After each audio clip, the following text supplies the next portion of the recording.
Alright guys, let's make some oysters a la Stuart. I'm naming it this because a friend of mine brought me back this beautiful truffle oil from Italy on a recent trip. So we're going to use some of this truffle oil in the recipe today, so I'm going to name it after him. And he loves oysters too. So let's start by opening our oysters. Here we've got some Tangier oysters. Alright, we're going to roast these on the grill. So first thing is going to be to open our oyster. Here we want to go down to the point.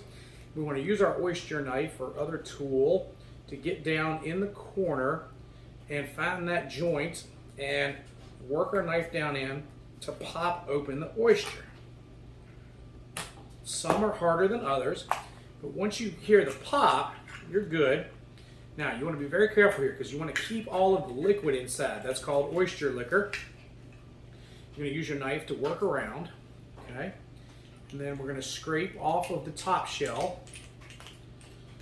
Make sure we get all of our meat off. Okay. Go ahead and run your knife around the bottom. And here you want to make sure you loosen the muscle from the shell. And we're going to set this on our plate.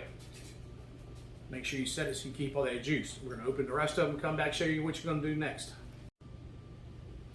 Alright, we got our oysters all open. So here I've got a stick of butter that I've sliced up and have softened to room temperature.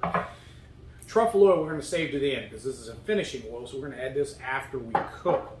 So first thing is we're going to add some fresh sea salt. Then we're going to add some fresh ground pepper. Next we're going to take a half a lemon and take the juice. Alright, next we're going to finely dice 2 cloves of garlic. Alright, next I've got some fresh thyme from my herb garden, and we're going to pick our leaves off of here, and we're going to dice this up, just a real rough dice on this. Alright, we've got about a tablespoon of fresh thyme in here, so now we're just going to take our whisk, and we're just going to mix this all up together to make a compound butter. Now that we've got our compound butter all mixed up together, we're just going to put it out on a sheet of wax paper or parchment paper, and we are going to roll it up.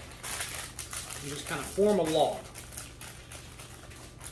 and roll it up, and we're going to sit it in the fridge for about 30 minutes and let it come back together. Our oysters on the plate here, our compound butter is all set up, so we've sliced that, and we're going to just put 1 piece of compound butter on each oyster, and then we're going to take these out and put them on the grill.